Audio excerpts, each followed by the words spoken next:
Good morning, ladies and gentlemen. Oh, the news is on the screen. Spoilers, that's what we're talking about. I'll take it off for now. Welcome into twitch.tv/Ice Cream Uploads. My name is Graham Day, and I'm joined by Bibby for a brand new week of scoops. Pretty exciting week as well in general, Bib, for us, this, right? Extremely busy, extremely exciting. If we make it out this week alive, it'll be a blessing. It's ridiculous. Yesterday, I had the house to myself. Daniel and Chloe went out, so thought I don't know. You might have seen it. Ooh. Just got my Gamescom tickets emailed through. Let's kill that. Bye. So you might have seen the message that I put in at the very end of your stream. You was like, okay, we're going to raid Lake. I was like, okay, I might even be live at some point with PUBG. And then I sat in this room and realized just how hot it was. And I thought, fuck this shit, I'm out. No chance. So it just didn't happen. It wasn't going to happen. There was no way at that point. And I thought, I'm just going to do my dailies. And then I saw Nacho's. I thought, I'll join in Nacho's viewer games. Played some games with Nacho. Got a nice dub with him. A throw-in pan finish. Nice. Nice. I think that's the first time I've ever won a game throwing a pan. And it was on Nacho stream, not my own. Fuck's sake. But he did ask, like, what's the plan for the scoops this week? All going ahead? I was like, ish. And I mean that from an even more ish format than usual. I says we've got a big bunch of esports stuff coming. Not necessarily ice cream stuff, like jelly media stuff, kind of stuff. So we'll be busy as fuck with that. So there might be some one-man scoops in the middle of the week, but depending on how that all stacks up, that might turn to a no-man scoop. So we might have to shelve a couple of scoops maybe this week. Maybe not. Maybe not. I mean, actually, no, I'll tell a lie. I say maybe not. We definitely will, because I'm thinking about it. Tomorrow and Thursday, it definitely isn't happening. Now I put that together, because there's only going to be me in the office. So, yeah. Okay, there you go. That's it. Nacho, sorry, I lied to you yesterday. There is only 3 episodes of The Scoop this week. Monday, Wednesday, Friday. Nice. Well, that's that sorted out. Let's go. Any more content you want to take on the table? Let's go. But we do still have, so we'll bring you a scoop on Monday and Wednesday and Friday this week. We'll bring you gameplay on Wednesday evening. We'll bring you gameplay on Saturday and then on Sunday. Plus, we have a big announcement coming this week too. Let me just quickly look at something. Quickly looking. He's quickly looking.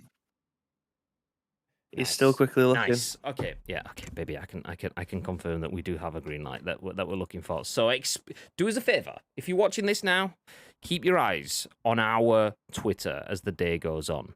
All our social channels. We will have some sexy teasers. It's pretty exciting. We've got some cool stuff coming. So keep your eyes on our channels. I'm not going to say anything now, but we have a green light, and you know, green lights usually mean fuck yeah. I mean, no, they mean go. But yes, there we go. Okay, we got some cool stuff. But enough of that. How are we all doing? If you're in the chat, please do feel free to get involved. Just like JMK has, who has pointed out that our chatbot is dead. Of course it is. It's lasted a while, to be fair, this time. Let me just... Yeah, that's why I had to ask you for the password yesterday.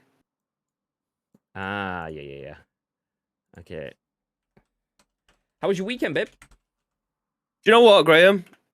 I already told you before what we went with, so I'll just say it again. Do you know what I mean? Played golf on the Saturday, had a decent enough for 15 out of 18 holes, really good. The other 3, abysmal. Came home, straight into a frosty Budweiser. We did have a discussion about Budweisers and all lager drinks on Friday in the Discord. So if you missed that, feel free to go back in there. Or you'll be able to see all of our, recommendations, and saying that Carlin does taste like piss, and it definitely does taste like stale piss. So if you do choose to drink that, I mean, I'd definitely consider some life choices. But let me go. Exclamation mark.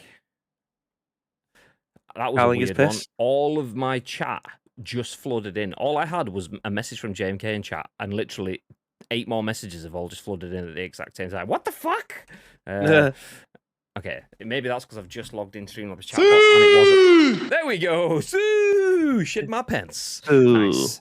Nice one, JMK. Welcome in, dude. I made the start for once. Welcome in, Silencer. Hey, how you doing? Good morning, everyone. Good morning, Gagat. Good morning. Forgetting our game already.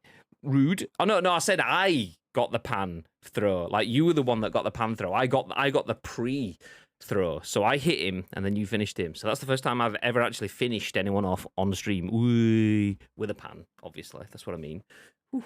So yeah, I don't think I've been involved in pan finishes a few times, but never actually got the killer blow until that one. And I think I may have interrupted Nacho trying to just do an off-the-cuff fist fight as well, because he's like, pan him, Graham, I'll go and make him weak. But then the other guy, I think, put his weapon away, and they started having a fist fight, and I just went, tunk! Like, I was like, oh, shit, I thought I was still panning, I don't know. But it was fun, it was fun, it was nice. Adam, welcome in, good morning, dude, how are we doing? You good? You good? You good? You're good. Good. So yeah, there was a lot of conversation about beers the other day. Yeah.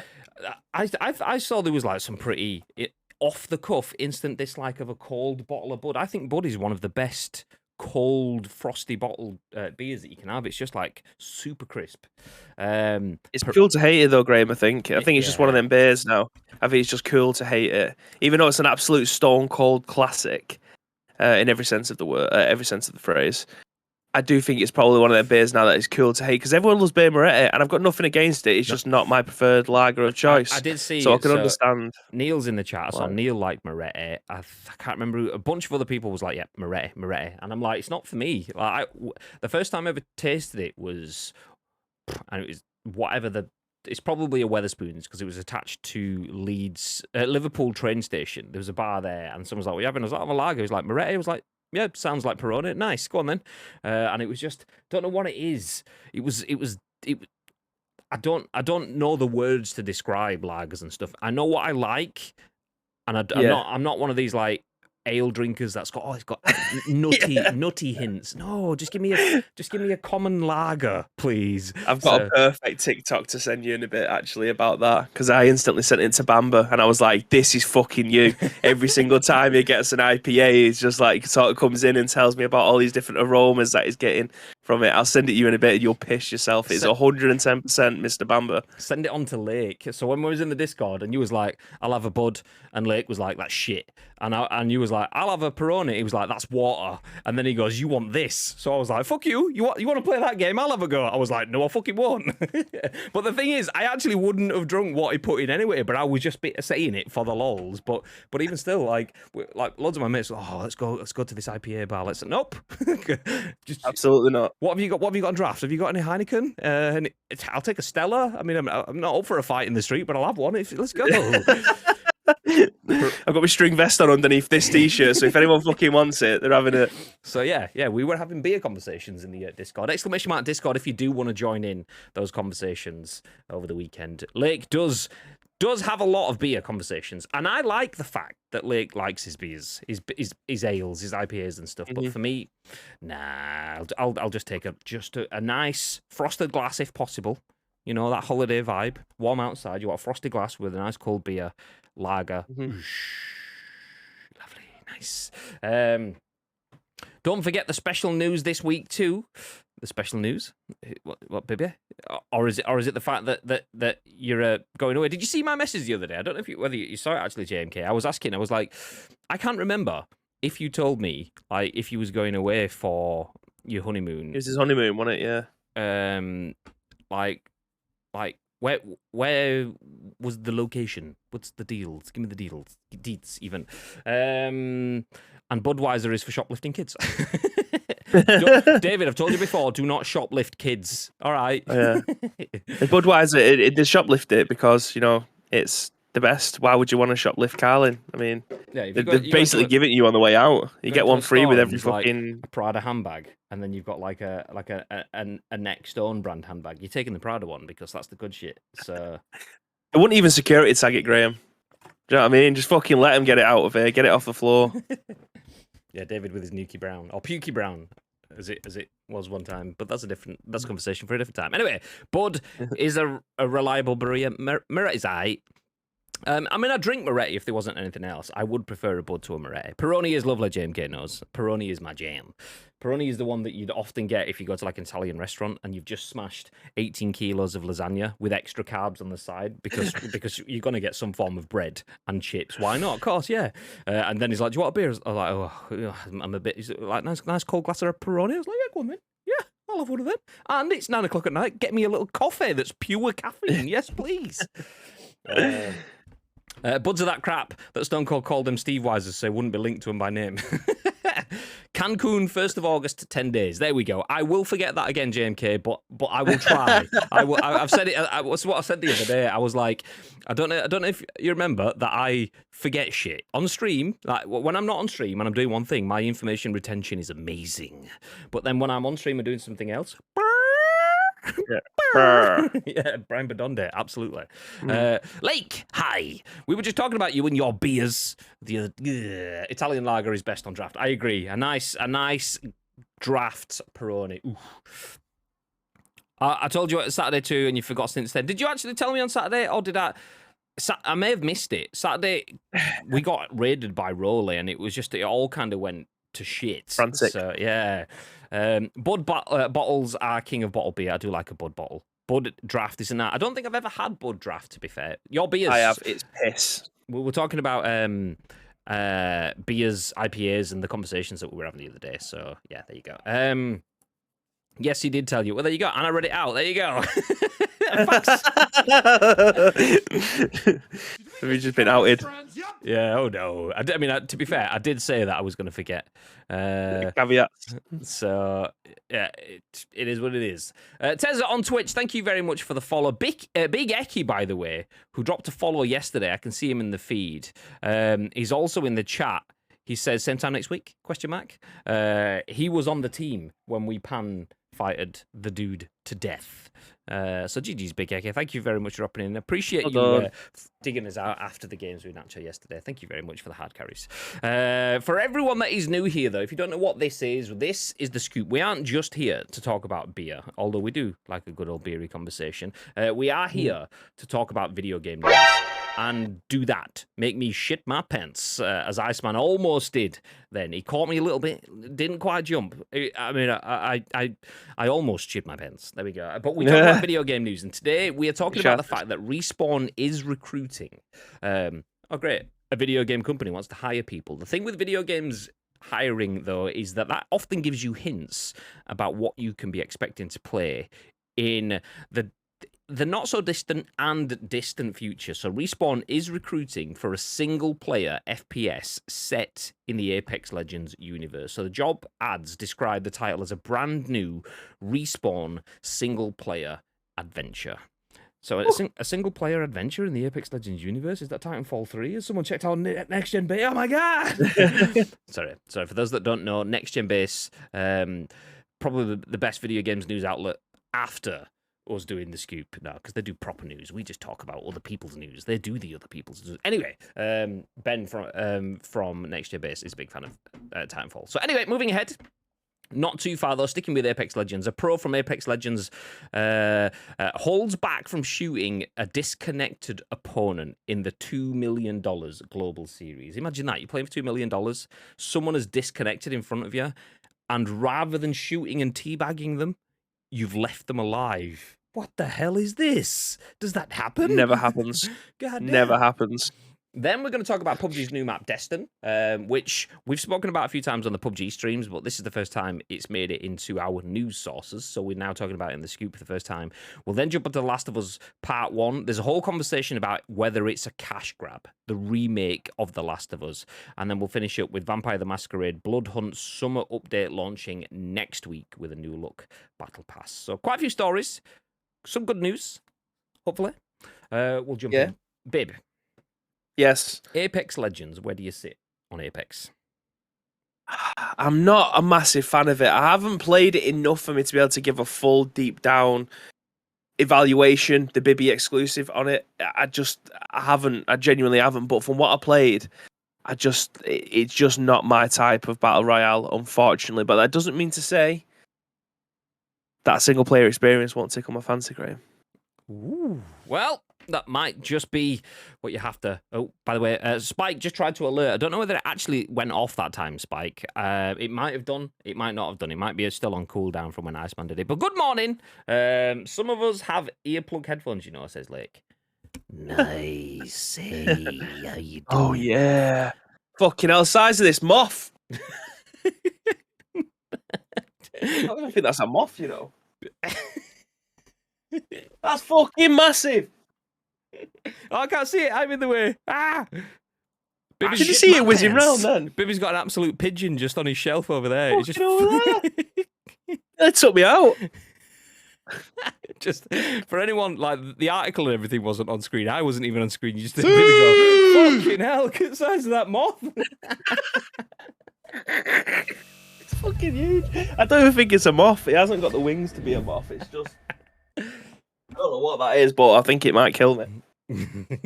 So we'll come back and Bibby's feet are just in the top of the screen. He's been carried around. It's done me.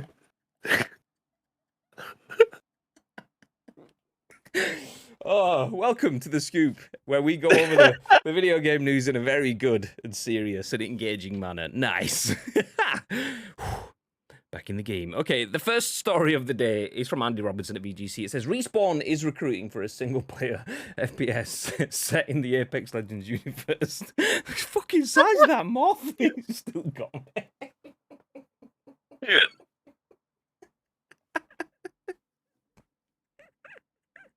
Oh, it's gone.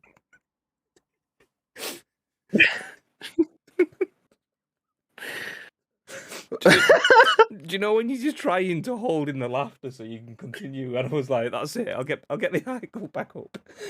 I think your voice was a dead giveaway. The thing is that they couldn't see what I could see.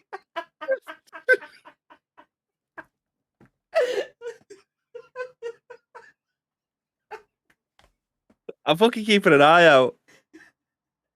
I'll be on moth watch. Composure. I'm actually crying. The thing is, they couldn't see what I could see. So I have Bibby on the screen over here, and it was just like, it's like the Peter Kay, my biscuits in me brew sort of face. Sorry, back into the news. There we go. I tried to. Do you know when you try? In the grand scheme of things, it probably wouldn't have been that funny. But do you know when you see something that you don't want to laugh at, and your body's just like, nope, this is coming out, and you try your best to choke it down. It was one of those. Whew. Okay, back in the room. Andy Robertson at VGC says Respawn is recruiting for a single-player FPS set in the Apex Legends universe. Job ads describe the title as a brand new Respawn single-player adventure. So Jedi Fallen Order and Titanfall studio Respawn is working on a new single-player FPS set in the Apex Legends universe. Job ads have revealed. Excuse me. As spotted by Deston, several job listings for Respawn's Apex Universe FPS incubation project have appeared, describing the in-development game as a brand new Respawn single-player adventure. Quote, this new single-player title is a developer's dream playground with the freedom to innovate made possible by the unique universe it inhabits, one job ad reads. It's unclear if the project is related to the unannounced single-player project Respawn first confirmed it was working on last year. I'm out of breath now after all that laughing. According to a GamesBeat report earlier this year, that title is a first-person shooter being built around the guiding principles of mobility and style, but it isn't a Titanfall sequel. Oh, I'm sorry, Ben at NGB, my bad.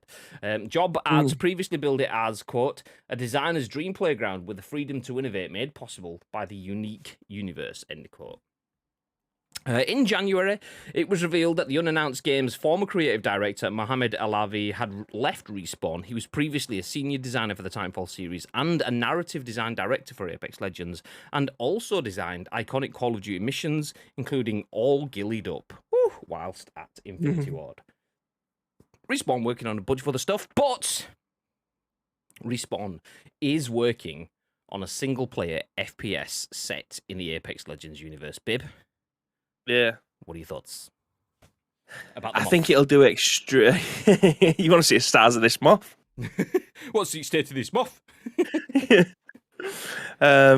Yeah, I think it'll do extremely well. I think an Apex Legends, I mean, I don't think they could necessarily call it Apex Legends. It might be a spin-off kind of thing with a different name. just to not confuse the Battle Royale. I mean, Battle Royale in Fortnite did it quite well, didn't they? They had Fortnite Save the World and then Fortnite Battle Royale. It was the same name, just with a different chapter, shall we say, on the end of it. So it could potentially have Apex Legends in there, just set in a completely different universe. I don't know. Either way, I do think it'll do quite well because it does set itself up. It does evolve quite well, Apex Legends, with each season. So I think if they have the right writers in place, the gun mechanics are fantastic, and that's something that I will give them props for. The call it where you go up. Ascender? Wait, is it? No. Steps? The type of the type of battle royale games that always tend to be quite high. What do they call them? Verticality. Yes, the verticality in the game is actually really well done. Because a lot of times games that try that, they don't seem to do very well. It's not very playable. It's too fast. Like Hyperscape was obviously that was what it was kind of built around, and the entire game being vertical. And it didn't do well. We all know that. I don't think it's around anymore. We did cover that game was being turned off. Whether or not it's still available now, I'm not too sure. But it's a ghost town over there. But Apex Legends, they do it extremely well. So they do have the ability to be able to put something together there. It's just what that could potentially be because it was built for being a battle royale. What are they going to put a storyline behind the lore of some of the characters that you can play that can be playable within the game? Like there's obviously each character has a different set of abilities. Is it going to be a backstory to those? Like what is it going to consist of? I think that's how they're going to be able to sell the game. Not it just okay, we've got a battle royale, but we also have a single player campaign. It's very linear. There isn't much to it. It's about 4 hours long. Go over there and do it if you want to. I don't know. I don't think that'll sell very well. But in terms of how each season evolves and the storytelling and the lore behind each season, yeah, I think it's got all the makings there of a very decent game. It's just what will that look like is essentially what I'm trying to get at. I think talking about lore, I think it's probably something that I can see them doing quite a lot of that. Obviously, FPS in the Apex Legends universe, they do talk in that article about they can do anything, they can go anywhere. You've basically got this whole universe to do whatever you want, but I wouldn't be surprised if they do keep it a little bit closer to home, because they have experienced. I was just googling then to try and figure out what the name of the character was. Obviously, I don't play Apex Legends, so I can't remember I can't remember it through and through, but I do have it on screen now. So Revenant is a character that they built up a few seasons back, maybe a year ago, maybe even more actually. No, it was April 2021, just a bit over a year ago. So Revenant is a character that was added to Apex Legends. And a character that killed another legend and killed some other legend's family members or something like that. So they've built in the lore about this legend being a murderer of other legends and their families, kind of thing. So they're clearly invested in building out their characters to mean something. And I do feel like that is one thing that Apex Legends does better than Fortnite. Because I was talking to you about this. I don't know if it was on stream or off stream a few weeks or months ago. And I do feel like Fortnite have got themselves in a little bit of a predicament when it comes to content. Because, yeah, we've got the Joneses, but does anybody really care about the Joneses? Does anybody use, like, the Jones skin? Nah, not really, because that was like a day one sort of thing. You're all running around as Kylo Ren or as a Resident Evil character if you got them in the store because you're a big Resident Evil fan and you made sure that you picked them up when they were there and available in the store. Isn't that right, babe? Absolutely.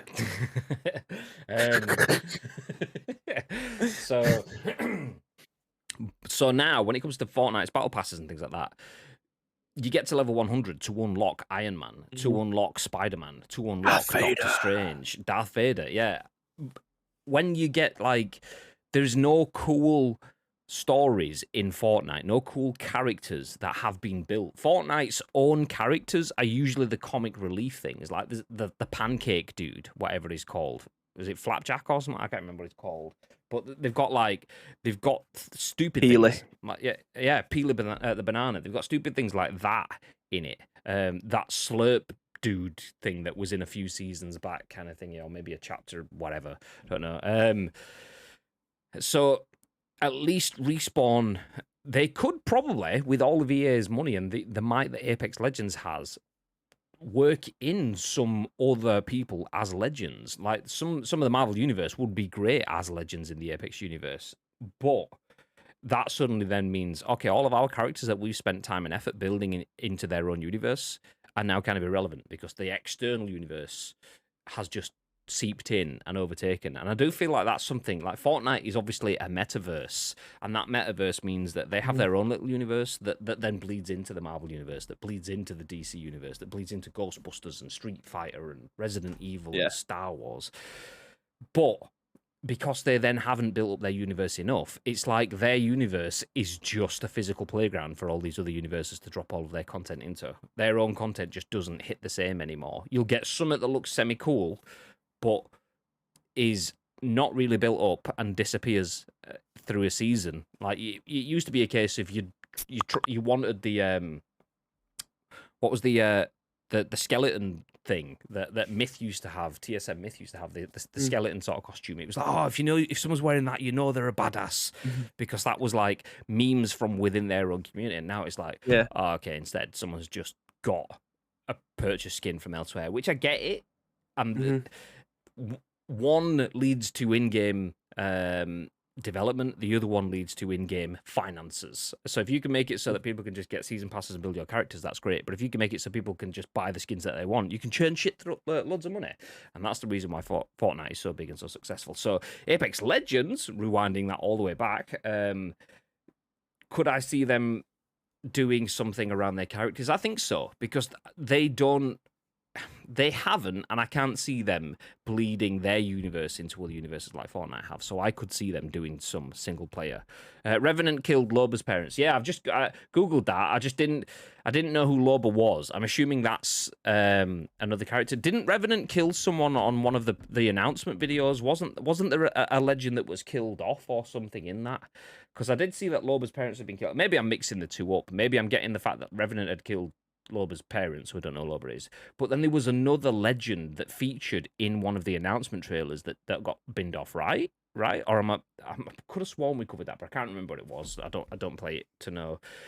But the fact that they've built so much time and effort into, I mean, that's two characters now that have different story arcs. Loba, if that's a legend, has all of the Bruce Wayne-esque, I lost my parents sort of like vibe, and how they've built up into this legend. Revenant, from a different angle, is the dark side. He's the one that's like, yeah, I kill fucking everyone. And so that's lore that's already starting to intertwine there. So I wouldn't be surprised if we do see them going that other route. Yes, they have the freedom to go in the full universe, but Apex Legends is a cash cow at the moment right now. If you can feed into that universe, it makes sense. Marvel Cinematic Universe, but in Apex. Nice. Just on a little bit of a tangent, you mentioned Myth in there, and I coincidentally I watched a very, very good documentary last night. It's only 15 minutes, and I don't know if anyone's watched any of their documentaries on YouTube from a guy called Sunny V2, and it was how the TSM made a Fortnite team with Myth in there, and then 3 other people, which were obviously very good Fortnite players at the time, and how much of a disaster it overall was. It's a very good watch if you're into the Fortnite scene and you're into the characters like Myth. It's only 15 minutes. It's a very, very good watch, but it's there with the links in the chat for anyone who is interested in watching that. You stop talking just as a blooming nuts. My apologies. Nice. Revenant killed one of the characters that the community wanted. Yes, it was a fake announcement. Yeah, I knew it was one of those, like, these are legends coming to the game sort of thing. I can't remember what it was, but the way it looks in my head is almost like imagine Blind Date. You've got 3 players and you've got to choose which one. Oh, these are new players that are coming in, potential new legends, and Revenant kills one. We did cover it at that point in time because Apex at that point had a trough and was on a big peak again. And it's probably fair to say that it's had a little bit of a trough as well over the last 12 months. Maybe 6 months ago it was on a bit of a trough, and then it's been on a bit more of a peak again, and it is right now, obviously. Forge, is that it? Is that the name? Was it a dude?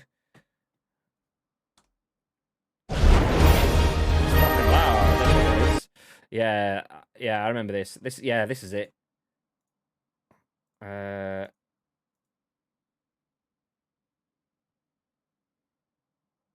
Okay, I thought oh, technical difficulties. Da, da, da, da, da, da. There we Also, go. rip my ears. There you go. That was it. That was it. In building it up. That's pretty cool. I mean, obviously it's animation in a 2D style rather than 3D rendered and stuff like that, but it sets the scene. It's different. I mean, the fact that it's 2D style makes it stand out more because it's very different from the game. So they invest in their characters. I wouldn't be surprised if they continue to do that, but with single arcs. Or maybe they don't go, okay, this is the Revenant saga. This is what Forge should have been. This is Loba's storyline. I wouldn't be surprised if it's that, but I also wouldn't be surprised if they go for like Lord Bibbington the Fifth, and then we get like a single player Lord Bibbington campaign, who then becomes the next legend that's available in Apex Legends. So if you want to play as Lord Bibbington the Fifth, which is a really cool character in Apex, and you want to play his other story mode, well then you have to spend 50 quid on to get the story mode, or 25 quid, 30 quid, 50, whatever. I wouldn't be surprised if we get those sort of crossovers. All of the characters are strong lore. You could make a single player game out of any of them, to be honest. Yeah, I thought that was the case. So obviously I started playing it at the launch when you got like, I can't remember the names. There was the big dude whose name is like a country or a place or something. What was he called? Gibraltar. There we go. And then there was like the Bloodhound and Tenerife. and Lifeline. Yeah, Tenerife. Yeah, bit of Magaluf. Let's go. Big old Benidorm. That's the one. This one. Okay. So yeah. Yeah, Apex is getting a single player experience. We knew that they were working on something single player at Respawn from last year. We didn't know it was going to be Apex. It might not be the same thing. They might be working on something else as well, but that is something that they are recruiting for right now. So don't expect it. If they're only recruiting for that now, if they've not got the staff, don't expect it anytime soon. You're still looking. I mean, EA does turn things around, and that is a big old team at Respawn. They do a lot fast, but I'd still say we're probably at least 24 months from that. That said, watch Christmas time, Apex Legends, single player series. What the fuck? But yeah, that's my guess. Anyway, sticking with Apex Legends, not moving too far. I'll pick up the pace a little bit because we are starting to run out of time.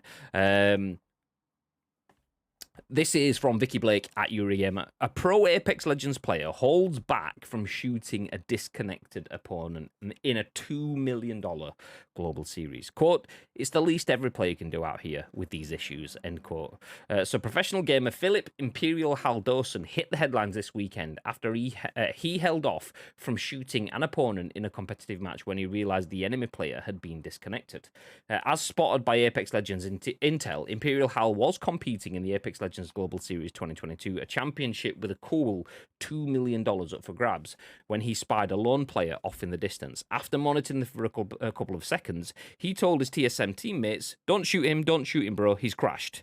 You can watch the full exchange in the tweet below, which we'll come back to in a little bit. So after a little back and forth with his squad mates, Dozen once again insisted that they shouldn't engage. He 100% tabbed out or crashed or something. Don't shoot them, it's scars. After fans and competitors alike commended him for his sportsmanship on Twitter, Dozen replied, it's the least every player can do out here with these issues. The squad didn't suffer for this small act of kindness either. Both TSM and Scars made it through to today's heat. In related news, okay, we don't need the related news. I'll hit play on this. It's a 55-second clip. Let's. I was going to full screen it, but it's not having it. Where's the audio on that? Holy shit! Can you see that? Is it tiny for you, or is it okay? I'm still waiting behind you guys. Have to cut this loot. Or should wait Okay. for me. Wait, I hear somebody. I thought this guy crashed. Don't shoot him, bro. He crashed. Don't shoot him. Do not shoot him. Imagine that. Someone not shooting Don't someone. Where's his teammate? 3 point. I don't know. Free kill. I don't know. He 100% tapped out or crashed something. Imagine that. I don't know where his Pro teammates are. They're flying in right now. Don't shoot Let him. me get my binoculars, Don't shoot. says Tito. Okay, you get the point. It is quite small. That's what she said. So I'll leave it there. But an esports pro has the opportunity to take a free kill and doesn't take it. That'd be like getting through on goal, keeper going down, injured, and you then not just placing it in the back of the net. Was that Di Canio? Mm-hmm. Was that Paulo Di Canio that I can't remember. Whatever, you get the point. Anyway, Bib, thoughts? again, in esports, especially in games like this, I'm not sure whether or not it's. I don't think I've ever sat down and watched Apex esports. I think it may have been on Twitch, and I've not really been paying that much attention. But I don't know whether or not it follows the same formula as the likes of PUBG, where every kill gets you points, and then your placement gets you points too. I'm not too sure, because that would be 3 points.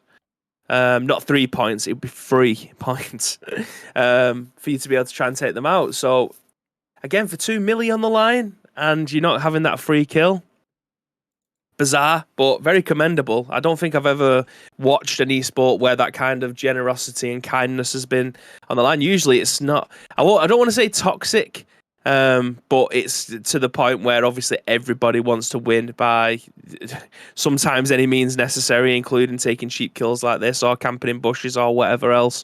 So yeah, fair play to him. They still managed to go on and get into the last heats. So fair play. Obviously, it's got the plaudits. We're talking about it, so fair play to him. Yeah, GG.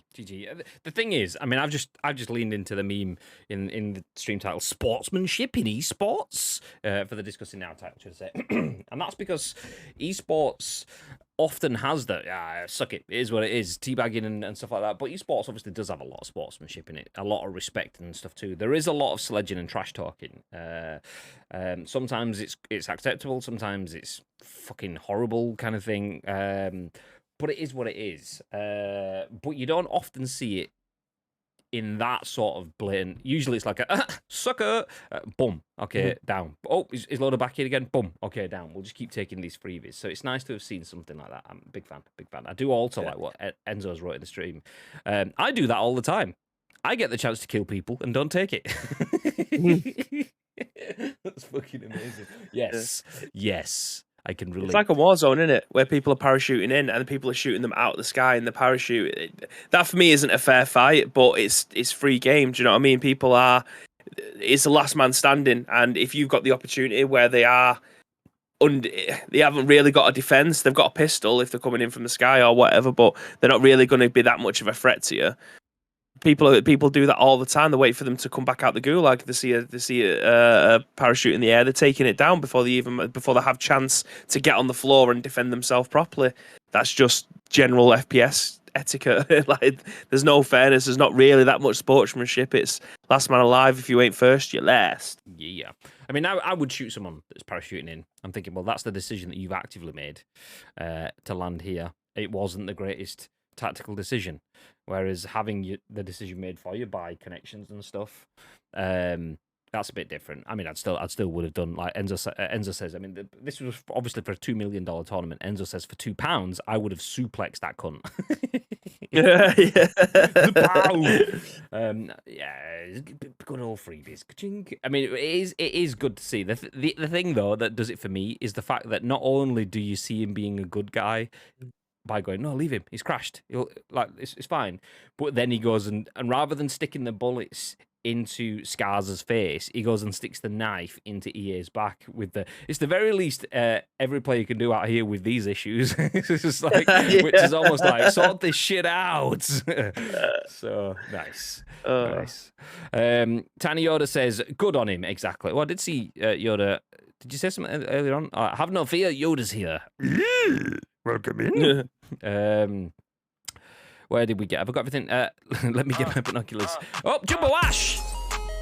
Woo! I'll read. Ash, how are we doing? Everyone from Ash's stream, welcome in to Ice Cream. My name is Graham, as you can tell, because my name's just there. And that's Bibby, as you can tell, because his name is just there. Also, in Bibby's room is a moth. It's the fucking size of it, mate. Size of it. It's a dusty pigeon. That's what it is. Welcome in. Like Ash, we are in the ridiculously warm Manchester this morning, and it is ridiculously warm. This is The Scoop. It's a video game podcast, so we aren't playing video games. We're talking about video games, and right now we're talking about the facts. That thing on his shoulder. Oh, it is actually on his shoulder, yeah. That's what I was waiting for. The fuck? Nah, mad me, Graham.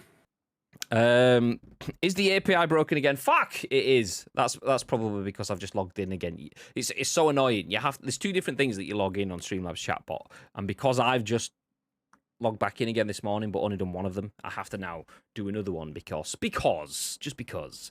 So yeah, the API is balked. And you've broken it, basically, Tito, is what we've got. Yeah, nice. Thank you very much for the raid, Ash, though. Appreciate that. So we're talking about the fact that someone actually did a sportsman thing in esports. I know. Imagine that. So basically, there was a player in the Apex Legends Global Series, which is a $2 million tournament on the weekend, that had disconnected. And someone came across him in-game and chose to leave him and let him connect and get back into the game, rather than just, like, murdering him there and then, which is nice. It's nice. I'll take that again. Bibby was attacked by a flying dinosaur. We all saw it. Confirmed.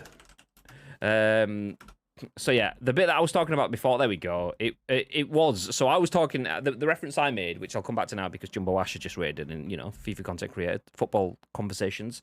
The reference I made was them not taking that shot on that player in that Apex Legends game was like DiCanio, where he was through on goal, could have just slotted the ball away. Was it the keeper was injured? I can't quite remember. I only remember the fact that obviously it was a big thing. Everyone, his own team, his manager were expecting him to put the ball in the back of the net, and he dinks it out because the keeper's down, and it would be a bit shitty to do that. So that's what this reminds me of, which is a big GG's. Nice.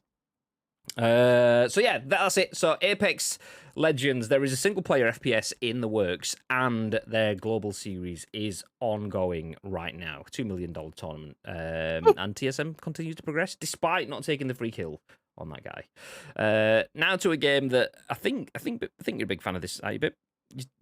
You streamed it last week over on Insert Coin, so you must be a big fan of this. Right? Oh, huge, Graham. Huge. Vikki Blake over at Eurogamer has this story. It says PUBG's new map Deston drops next week with all new items and features to diversify gameplay. Go Deston. That obviously article was written last week, so it drops this week. It actually did hit the test servers last week. So you've probably seen a bunch of people checking it out, but it does hit PUBG's main servers this week. PUBG wants you to check out Deston, summer's hottest destination, and the first new map to come to Battle Royale since it went free to play. Out on the 13th of July as part of Update 18.2, initially for just CE, I'm afraid. The console release will follow on the 21st of July. Deston includes a flooded downtown, a swamp, coastlines, one of the tallest skyscrapers in the game, as well as the lodge, the biggest building ever made in the game. The 9th map also includes the new airboat vehicle, and a suite of new utility items and map features that aim to diversify gameplay, including the Ascender, which enables you to climb vertically. You'll be able to visit Deston in the solos, duos, squad TPP, and FPP modes. And Deston also introduces a new exclusive weapon, the O12, a 12-gauge slug shotgun that boasts superior accuracy and range compared to any other shotgun to make it more efficient in mid to short range encounters. Keep an eye out for security keys too, as they can unlock security doors that may just be hiding high tier loot. Then there's a cinematic trailer and a full patch notes. I'm going to hit play on the cinematic trailer, but I'll keep it muted whilst we're on. Have you seen any of the Destin stuff, babe? I saw a bit of Ustreet. You was talking about it on Saturday, but I haven't seen anything from it really. I've seen the cinematic trailer. That's about it. Look, I'm sorry, I was distracted watching the trailer. I've not actually seen this trailer. I've not in this like HD format. If this was included in the dev thing, then I have seen the trailer. But you're watching like a trailer in the middle of a stream, which always comes out as like 480p-ish sort of thing. That said, Destin, I am very much excited for. Big fan of this. Big fan. Yeah. I mean, I'll probably end up playing it when I'm playing it with you. Like, I don't know any of the maps. I don't know any of the guns that are only meant to be on that map. Like, my PUBG knowledge is criminal, really. Like, I don't know that much about it. It's just a game that I've not played all that often. I'll be lucky if I've put like 60 hours into the game completely, and the game's been out 4.5 years, 5 years. So it's just not a game that I'm familiar with. Well, we'll get you familiar with Destiny. You can play it for 72 hours as we go for our 3-day stream. I'll get 73 wins. So yeah, I'm pretty excited for this. Frog, thank you very much for the follow. Welcome in. Hey, how you doing? So Deston drops this week, PC, console next week. And quite a few people have asked me for my thoughts on this. I was talking about this yesterday on Nacho's stream briefly. I didn't want to go into it too much because I didn't want to take over his stream with my thoughts. But for me, Deston it's got elements of High Rise from Call of Duty Modern Warfare 2. It's got some nice, the way I described it on Twitter, some nice landscapes that look kind of like what you'd see in State of Decay 2, that sort of thing. There's parts of the map take inspiration from like Texas and those sort of areas.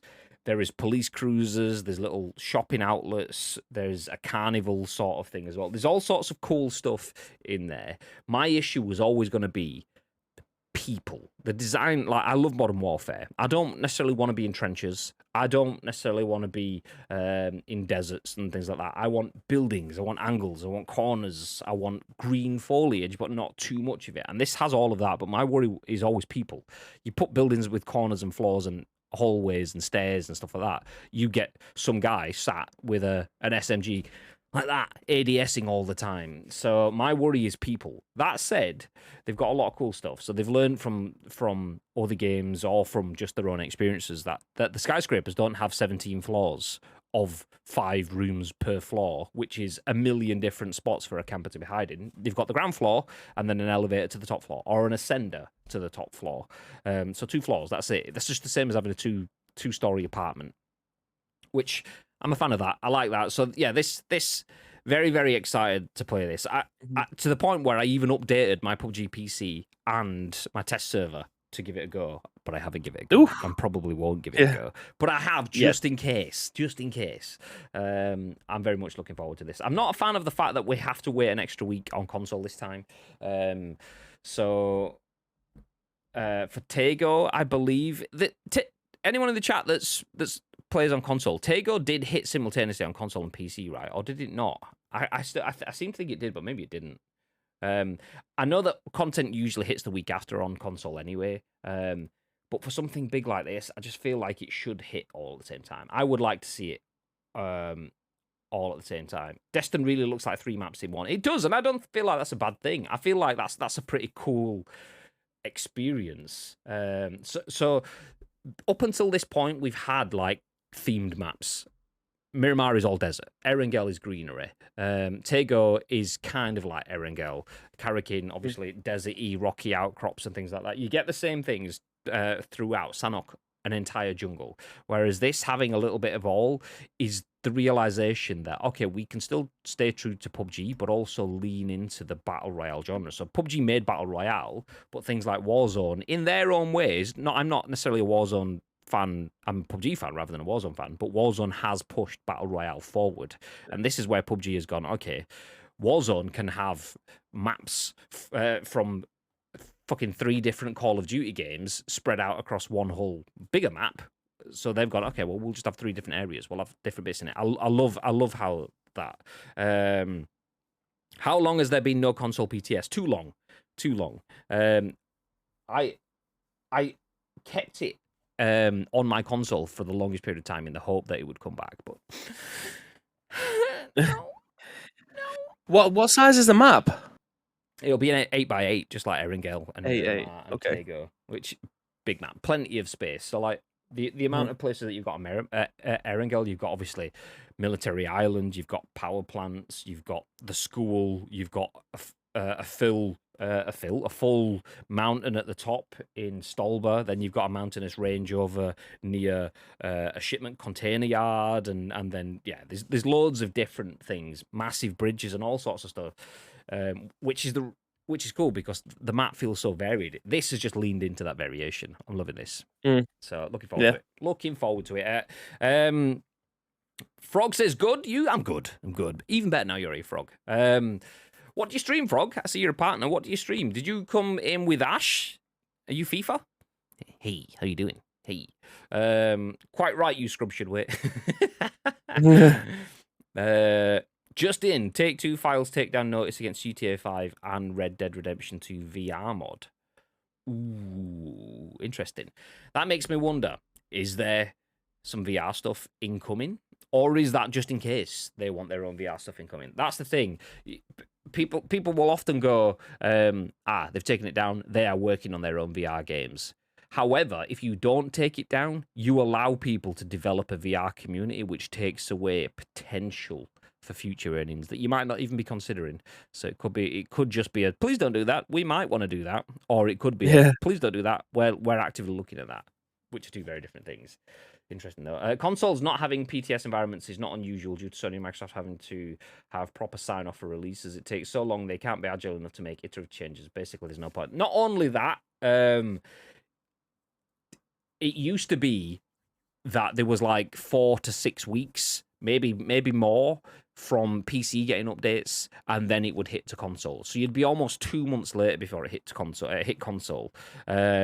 Whereas it's almost like in 3-week stages kind of thing now. You'll get like the PTS, and then the week later it goes live on PC, and then the week later it goes live on console. So if you had another testing phase in the middle of that, it probably is a lot for the development resource team as well. Okay, we've put out test servers, we've got to make sure that's all fine, and put out all the fires that are happening behind the scenes from server overload, bug glitches and stuff like that, and then pushing that live on PC. Then they had 6 weeks to gear up for doing it again on console, but because there's only a couple of weeks from PTS to like full live kind of thing now, I feel like that's them just going, fuck it, we'll do all the learnings we can on PC in the PTS and then throw it onto console, which is why there's a lot of bugs that gets found on the PC PTS, but then it still goes live on console with all those bugs because there's not enough time. You just have to, people go, shit, unless it's something massive like game breaking, it goes live. Annoyingly, the only time it ever really doesn't go live is if it's something that affects you being able to put your money into the store. But that's just video games. Hey! As in just 4 days, but GameSpot made it look like just it. Yeah, it's Monday morning. 4 days ago, what's that, Friday? Busy ass end to the week. It probably didn't get picked up by the news teams until this morning. So yeah, they just pushed it out now. So yes, Deston does drop this week on PC and next week on consoles. So let me go through the comments, see what I missed. Is PUBG already 60 FPS on PS5? It is. It's 4K 30 FPS, which looks horrible. Because you do get the niceness of the 4K, but then you move and it's like watching one of those like old flicker books. It's a slideshow. Yeah, it's so bad. I don't know how I played at that. So like I play 1080p 60 FPS, but most of the time I'm playing on a 1080p monitor. So that's fine for me. But it's not. So like it's not. 60 FPS will be on the 21st. So what am I playing on then? It's not. It's 1080p 60 FPS, 4K 30. But they're adding. Is it 4K 30 that 4K 60 that they're adding? I know they're adding anti-aliasing in as well. But I've not really paid attention to 4K because I have a big old monitor up there, but that's only 2K. But I play on 1080p anyway, so I don't need to know. PC tomorrow, console 21st. Yeah, that was in the article, that wasn't it? I'm pretty sure. Well, I've said it anyway. I thought it was only 1080 max for PUBG console currently, 720 60. Maybe it's that then. I don't fucking know. Well, I remember Vikendi had PTS and we were all still falling through the map when it came out. Yeah. I remember playing Miramar on the PTS. That was I got my one and only win on Miramar PTS, and I gave up on the PTS at that point in time. But I was playing with Craig, who doesn't play PUBG, part of our team anymore. It's called Gatekeeper TV on Twitch. It's part of our team. Our chief designer, or one of the chief designers anyway. He used to play PUBG with us. So whenever, like, what is it? Exclamation mark first chicken. There you go. That's me and Craig back in those days. Yeah, I used to play with Craig, and yeah, I got a win on Miramar. I was like, you know what? Not liking the fact that my stats don't count towards my normal stats. Let's just give it up. So I gave up on PTSs. The last time I played PTS was Tego when it came to PC. I streamed it on PC. My stream crashed 5 times, so I didn't touch PTS again. Nice. Typical console player complains about 1 week delay for a new map when PC players used to have to wait for the better part of a year to get a port of the game. See GTA, lol. Yeah, exactly. You guys are the ones that wait, not us. Honestly, God damn it.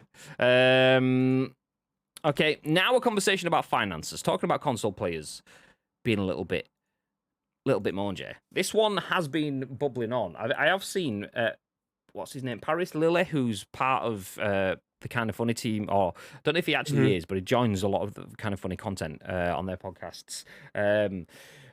Speaking about this, and Alana Pearson and people jumping in to that conversation too. But this is posted by Ravi Sinha at Gaming Bolt, and it says The Last of Us Part 1 Animator refutes notions of the remake being just a cash grab. Quote, "It's the most meticulously built and crafted project that I have ever seen or been a part of in my entire career," says Robert Morrison. So Naughty Dog's The Last of Us Part 1 was finally announced at last month's Summer Game Fest showcase, ending months of rumours. Actually, that's not true. It was announced just before Summer Game Fest when it leaked. Nice. While some are looking forward to re-experiencing the journey of Joel and Ellie with improved graphics and controls, others are less enthusiastic and not without good reason. Taking to Twitter, animator Robert Morrison refuted statements of the remake being just a cash grab. He noted, quote, "Actually, it's the most meticulously built and crafted project that I have ever seen or been a part of in my entire career. The highest level of care and attention to detail possible," end quote. Which certainly can't be denied on the visual front, whether it's the increased details or native 4K 60 FPS gameplay. Whether it's worth picking up or not is subjective, which Morrison also discussed in a follow-up tweet. "The price of the game is out of my control, and worth is subjective to each individual. You can decide for yourself if you want it or not. All I'm saying is I am in awe of the work that an amazing group of people did on this project, and a tremendous amount of passion was put into it. As for why Naughty Dog decided to remake the first game, its other projects still being in pre-production at the time is allegedly part of the reason, according to Bloomberg's Jason Schreier on MinMax's podcast.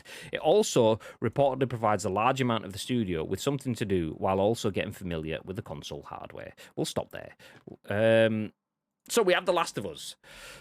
And then we got The Last of Us Remastered.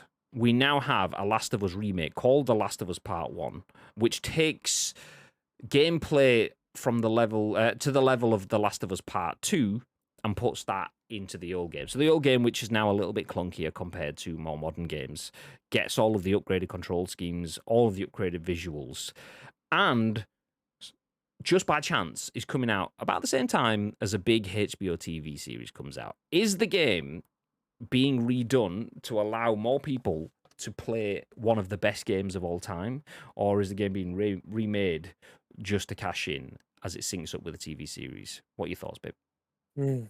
I feel like he has to say that it's the most robust game he's ever worked on. It's going to be the best thing to ever grace video games. I feel like he has to say that because this is the kind of game that gets put up at the very, very, very top. And a lot of people will say, well, why do we need a remaster of this? Like, it's still more than playable. So I do feel like they have to double down on comments like this. I don't see a problem in remaking it. However, most remakes nowadays have storyline changes to it, and I don't see how that would potentially work with this. That's my only issue. If they're trying to modernize the controls, they're trying to make it look a hell of a lot better. They're trying to make it what? Obviously, it was a PlayStation 3 game. They want it to look like a PlayStation 5 game. I've got no problems in that whatsoever. Just take what you did then, bring it over, upscale resolution, upscale all the textures, make the game play like a modern day game in terms of controls. That's exactly what Grand Theft Auto did. Weapon wheels and things like that. They tried to take a game from the PlayStation 2 era and bring it into more modernized controls. I just don't know what they're going to do with everything else that surrounds a traditional remake. It's not they've not used the words remaster for whatever reason, because I'm guessing that they are going to be fine-tuning it. They're not even going to be fine-tuning it. They're going to be changing a lot of the stuff that went on in the game, whether or not that's storyline stuff or just mechanical things. If you are overhauling something, you're probably going to not use the words remaster. So I'm very interested to see how they change this and what we're going to be seeing from it. I don't know whether or not it's going to go down well, but I suppose we're going to have to wait and find out. I don't know. Like, I'm so on the fence with this because I don't think that it needs a remake. I believe that we should have a next gen remaster, shall we say, just for marketing purposes. But I've been wrong about a lot of things in the past. I'm not going to sit here and pretend that I'm right about everything, because a lot of the times when you are in the video games industry, it's all hearsay and speculation until someone comes out and says something. It's like football transfers. You don't believe it's going to happen until they're in the stadium with a scarf over their head. You know what I mean? So I'm happy to always be wrong about stuff, because it usually means that it's for the benefit of everybody rather than what I personally think might be the right way to go forward. The interesting thing for me here is the conversation that Enzo's just brought up. It's fucking $69.99, and that's the thing that Paris has had quite a lot of negative comments about, is the fact that he says he loves The Last of Us. It's one of the best games of all time. But within 9 years, we've had The Last of Us, and then a Last of Us remaster, and now we're onto a Last of Us remake, and the remake is going to cost 70 quid. And he's like, where does 70 quid's worth of value come from? Because they are going to change some bits, and they have said that. They will change some parts. Nothing too deep. They're not going to stray off the path, but they're going to tweak some stuff that probably allows it to flow a little bit nicer. That probably allows them to do something that they couldn't have done when they were technically limited on the PS3. Which, okay, that's fine. Just like Spider-Man Remastered changed the look of Spider-Man completely. I mean, better in my opinion, but like, where does 70 quid worth coming there? I know it is a full remake, and it's not a remaster. You're not just upscaling graphics. You are building it all again in new engines. But the scripts aren't being rewritten. The score is almost exclusively the same. Yeah, you probably have to rescore some bits, but surely it's not the full price tag. And I do agree with that conversation. The interesting thing for me, though, is people don't seem to be able to have a balanced conversation on this. You look at the tweets from Paris Lily on Twitter yesterday, and you will see people either being toxic as fuck or going, well, don't play it then. Don't buy it then. Shut up. And this is the thing, like, in a world where people are always going, you should speak up if you see something wrong. Silence is violence. If we allow video game companies, whether you agree with this sentiment or not, that it's so overpriced, if you allow a video game company to charge you something that is overpriced and you don't share your opinion, they will continue to charge you high prices because they're getting away with it in that sort of sense. But the interesting thing for me isn't even the story as well. It's the subtext of people attacking people for having an opinion on the prices. It's like he's trying to say the game is good. He enjoys the game. He would like to play the game. He just doesn't feel like it's worth the full £70 price tag, which I completely agree with the sentiment there. The Last of Us is one of my favourite games, if not my favourite game of all time. So playing this again, and I played through the remastered version as well on stream. I would like to play through the remake again, but I don't want to spend 70 quid on that. I mean, the Americans were upset that it's $70. It's going to cost $85 for us, which is a bit fucking even more. But like attacking people for having opinions. I think it's probably because he is he on the Xcast, the Kind of Funny Xcast? Is that what Paris does for Kind of Funny? I'm pretty sure that's what he's been on previously. Yeah, so he's on the Xbox side of things. So people are taking him down because he's calling out one of PlayStation's babies, one of my babies. I fucking love this game, but 70 quid for the remake does feel dirty for me, and I think that price is there because PlayStation last generation was for the players. This generation is for the payers. That's what it is for me. It's the people that will put the money into it. They're happy to keep taking the money off you until it starts to negatively impact them. And they know full well that, like The Witcher did, the Netflix series, it brought in millions of players that had never played The Witcher before. They all went and bought The Witcher 3. They know that millions of players that have never played The Last of Us are going to go and buy that. But if you have to buy a game that's 2 console generations old, is it really? So putting it out at 70 quid alongside a mainstream TV series, for me, is a cash grab. I don't feel like a remake is a cash grab. I do feel that price point is a cash grab, though. I do agree with the sentiments of Paris there. What are your thoughts, babe? I'm so on the fence with this.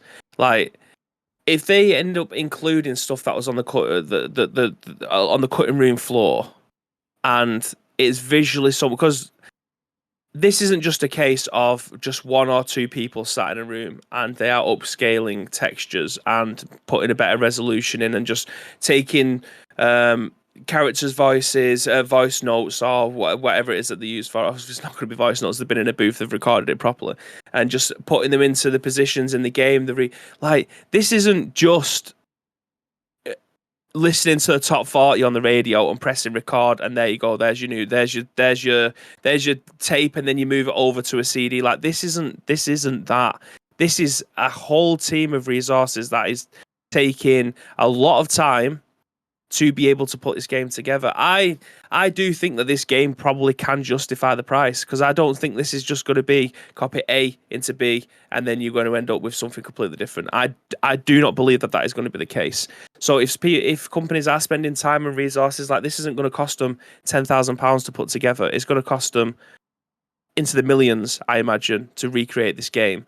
And I don't believe £30, £40 is the right price point for it. A modern day PlayStation 5 game is not £40. It's not even £50. You're topping nearly 60. Now, is 60 a good price point? I think that will be the correct price point for this one. I don't believe it should be worth any less, in my personal opinion, because I believe this is going to be a full job, as I explained before. Otherwise, it would be a remaster, and they can just afford to be able to potentially do what they did with Grand Theft Auto, put it into a system, and it would auto upscale stuff or have certain things be changed. Like, this is going to be a full job. They're going to do this game justice. They're not going to risk this reputations game on just copy and pasting and just doing the bare minimum. This is going to be a full-blown team of maybe 12 to 14 people, maybe even more than that, sorting this game out from top to bottom. And that's why I think you could probably justify the £60. Am I going to be part of the problem in buying this game at £60? Of course. If the game's £70, I might be like, oh, okay, is it going to be worth my time? Am I going to play this as soon as I get hold of it? Am I going to have a good time with it? Well, obviously that comes with completing the game and trying to get your money's worth out of it. But I do generally feel, from the top to bottom, looking from the outside in, and what I believe is going on with this game at this moment in time, I do believe that you could probably justify the £60. Yeah, I disagree. My ceiling would be 50. If it was that sort of benchmark, then I'd be fine with that. And kind of like what Lake said there, Mafia 1 was like €40. That was a good price, and that was a full ground up remake. That was last generation. And we've already kind of accepted that this generation's gone up by 10, so we'll call it 50. So 50 is kind of a good point for me. The fact that this is coming in as what we've only just started to accept as being the top level benchmark for a brand new, fully fledged game, then I can't see that being there. That said, I do agree with the sentiment that there is full teams. It's not just a copy and paste job. It's not like you've wrote it on one page and then you lift up the page for the PS5 and the notes are still kind of there, so you just scribble over it. Like, it is still a full build, but there's no... I imagine a lot of the sounds are going to be able to be recopied over. I imagine a lot of the dialogue, they're not going to have to pay for actors and actresses. The clicker noises are quite unique, so they're not going to change those. And I bet they're easy to recapture anyway. Story direction, most of that sort of stuff exists. I think the only thing... They could add 2 hours to this, though, couldn't they? I do believe they don't just give lines to actors for them to be able to say, and they don't just create animations that don't get included into the game. Like, they will have so much footage and so many cutscenes and things like that might not have been detriment to the story originally, and probably won't be. But they could justify adding a Schneider cut. Do you know what I mean? Into there, a Schneider, like a Wesley Snyder, the Snyder cut into this game, and add an hour or two onto it. Yeah, and add an hour or two into this. It might not be totally relevant to the storyline. Obviously, it isn't, because we know what the storyline is. Love the that first sort one of stuff, like extra, like director's cut stuff. But I don't feel like. But you don't want to pay for it. Yeah, I don't know. It's not that I don't want to pay for it. Like, you're adding something onto something I've already got. You're essentially going, oh, do you know the stuff that you had before? You've got that, but rather than just selling your DLC for £8, as it used to cost, buy a DLC pack for £8. It's going to be, okay, well, I don't just want to sell you £8 worth of DLC, so I'm going to stick it onto the other game, and then we'll call it £70. And that's the thing for me. I want to play this game. I really do, but I just feel like that 70 quid in there. There was someone in the chat. Was it Neil? Oh, there we go. Should be some form of discounts for people that have the original game, and that's where the rub is for me. Is I don't feel like there's any form of loyalty bonus, and that's where it comes from. Okay, we are on TV, therefore mainstream, therefore new audiences, therefore full price. Boom. New audiences will you'll all want to play this. This is the brand new all singing, all dancing version. This is the best one that you can get. 70 quid. Boom. But there's no sort of like we praised Assassin's Creed for the £10 next gen upgrade. I know that was a different situation. I don't feel like it's a £10 upgrade. It's a remake, but I still don't feel like it's 70 quid's worth of stuff there. And part of the issue comes from that is why? What is worth 70 quid? Because like when they justify that, then that's probably it. But there is nothing really justifying where any of that sort of stuff is going, and that's part of the problem for me. Is 70 quid is exactly. But even still, like the fact that we've got a price point and a date, they know when it's coming out, they know what is coming alongside. It almost falls into the Sony messaging. Xbox's messaging with anything like that is always pro-consumer. This doesn't feel pro-consumer. This feels pro-profit, for me anyway. Obviously, a lot of people will pay for it, and that is fine. And a lot of people won't pay for it, and that is fine. And I saw someone saying on Twitter in response to that Paris yesterday, and this is where the beauty of choice comes in, which is a great phrase. It's a beauty of choice. If you don't want it, don't buy it, and then they will learn. But it's the bit for me isn't the fact that it's going to cost 70 quid. It's the fact that people get angry at the fact that people don't want to spend 70 quid on the same experience that they've bought twice in the last 9 years. And it's like, why is that such a severe problem that people don't want to be ripped off? They want to make sure that the market does not exploit them. Just fucking buy it. Just fucking buy it. All right, sell that. I can understand it. I can understand both sides. Obviously, people want to look after the money. They don't want to be spending £70 and feel robbed of it. Totally understand that. I'm just interested to see what comes out because we haven't really had that much. I don't know if people's opinions will change when the marketing beats start to come out and we start to see what this game is going to look like. Because I feel like they've gone backwards. I feel like they've give you the price point and the release date first, and then not really give you much else, which I can't be critical about. Because the thing that infuriates me the most is that they don't give you a price point beforehand; they just give you a release date. And when we had this conversation. I had this conversation last week about tickets to concerts. You don't know how much they're going to cost until they go live, and you don't know whether or not you've budgeted well enough for it. Something that you expect to be £50 ends up being 120, and you can't justify the £70 difference. So I do feel like there needs to be some marketing coming out about this game, but that's not for us to say, get it out now, sort us out, put out these fires. They won't be asked about that. This game will sell regardless of however much we think this game is worth. It's just how much do they think this game is worth with their time and resource, and they put a price on it. Yeah. I mean, Robert Morrison said it's the most meticulously built and crafted project that I've ever seen or been a part of in my entire career, which is great. Someone likes his own baby. Imagine that. And like, obviously that person can't say any more than that, because that is word salad. Meticulously built and crafted. We made it. And we did it not rushing, is basically what he's saying. Oh, great, that's what I'd expect. Honestly, it's The Last of Us. I played the first one, and it was exceptional. Would I like to play the first one again? Well, I already have. Would I like to play it again? Well, yeah, I would.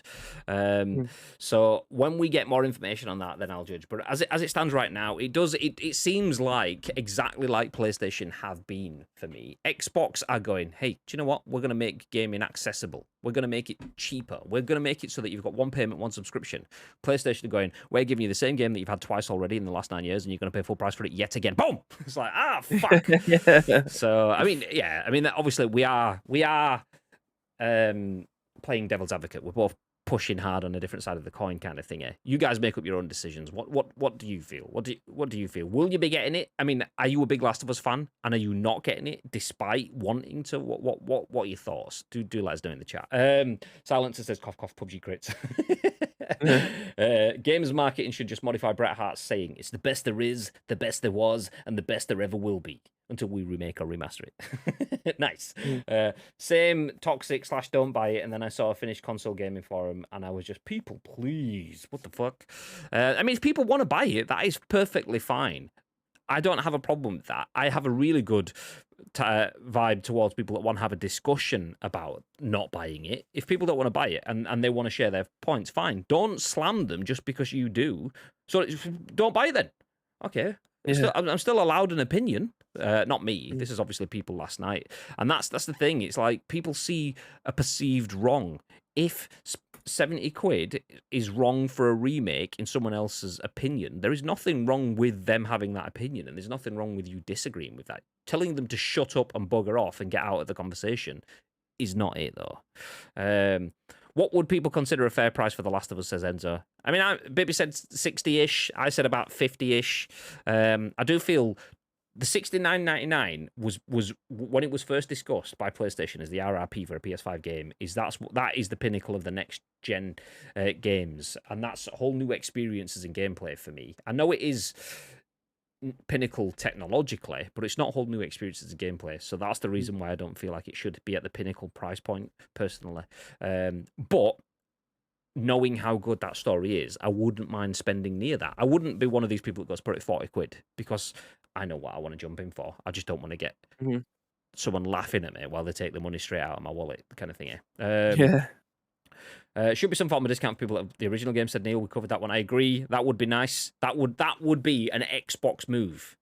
Xbox would be, if you've not played it before, then fine, you can jump in. This is the best way that you can play The Last of Us right now on Xbox, blah, blah, blah. But if you have it before, then, yeah, here's a 20 quid discount and you'll get these skins or something like that. That is the way that Xbox would be approaching it or something like that. Some sort of loyalty bonus. A game like PUBG, where gameplay is everything, needs up-to-date graphics and gameplay, etc. But the magic of The Last of Us is in its story, and you can't change that. And that's that. Yeah, I agree with that, Kenobi. That is very much my train of thought. A Snyder in Scotland is a shit thing. Yeah. So you just said add a shit new section into the game and pay for it. God damn it. How long until it ends up like going from DVD to Blu-ray, buying the same film that you had before, just upscale with new menu screens and maybe a new picture gallery for double the price when they first came out? Yeah, and I think that's part of the reason. I'm not convinced of that argument. Because the difference between VHS to DVD and DVD to Blu-ray was fucking unbelievable. So if they even managed to up-res it, then that's a completely different film, in my opinion. Yeah, I saw people having this conversation yesterday, and someone was like, it's kind of a flawed analogy, saying that it's the same film from taken to VHS to a DVD. That doesn't really apply to this, and they gave a different example, saying this isn't a remaster, this is a remake. So it's like saying, oh, we had Psycho from 1967, but then they reshot and refilmed it again in 1998 with a completely different cast, cameras and crew and stuff like that. That's what they're saying with this, which I do kind of get where they're coming from. I do feel that's not the perfect analogy though, because there'll be a lot of stuff in a video game world, like the audio and stuff, that can be recycled. But I do feel that is probably a little bit closer, which does then start to make you ask different questions and think about it in a different way. So there is lots of ways this cookie can crumble. Would you pay 70 quid for The Last of Us? Is it just a cash grab? What are your thoughts? For now, though, we have one news story left, which I think we're going to move into tomorrow because we're an hour and 25 minutes into today's broadcast. So if you want to hear about Vampire the Masquerade, the new update to Blood Hunt, then do feel free to join us on, tomorrow, Wednesday's episode, because we aren't going to be here for the scoop tomorrow. Do feel free to join us for that. That would be very, very, very, very, very, very much appreciated. But for now, though, we are going to disappear. Thank you for joining us for a big old show. Always Boo for the follow 6 minutes ago. Frog for the follow before that. Jumbo Ash for the big old raid. Someone's at my front door. Who's at the front door? Tito for the 16-month sub with the word hello, following it. Thank you very much. Tezza on Twitch for the follow. Appreciate you all. You're all beautiful people. Henry says, geez, I'm too late, aren't I? You are, Henry. We sat here and waited. We've been sat arms folded for the last 15 minutes, just seeing whether you were going to turn up. And now, just, do you know what? Disgrace. We're going now, Henry. We've had enough. Enzo Kenobi, thank you for the GGs. We are going to disappear. We're going to drop a raid on one of our friends, so do stick around for that. But before we do, Mr. Bibb. Yes. Is there all you'd like to add? Yes, there is. Thank you very much to each and every single one of you that have joined us for today's episode of The Scoop. If you've rated, you've followed, you've resubscribed, you've even chatted to us, we very much appreciate all of that. But if you want to help shape the remaining 2 shows this week, there is obviously 2 ways that you can do so. First of all, find us on social media. It is at Ice Cream Uploads across all major social media platforms, or alternatively, get involved with our Discord. All we need from you is a URL plus your thoughts and impressions. We will then give you our thoughts and impressions on the very next show, which will be at what time tomorrow? Oh, on Wednesday, Mr. Graham Day. At 10 a.m. Massive-ish. Oh, go on then. Oh, go on then. Big old-ish. Timeless, thank you very much for the 10 months. Just as we start wrapping things up, I appreciate that, Timeless. Baby doesn't, but I do. Yeah. He does really. He does. We're joking. Get out of We're here. both Timeless, thank you very much, you beautiful man. Have yourself a beautiful day, though. We're going to disappear. We're going to find someone else to raid. Do keep your eyes on our social media, starting today. The links are all in the chat because Tito's thrown it in, so where you can get involved with our social channels. We are going to start posting some pretty exciting things starting today. We might not give you everything today, you know. We've got to give you a little bit, bring you in, but it should be a good week. That's all I'm going to say. Have yourselves a beautiful week.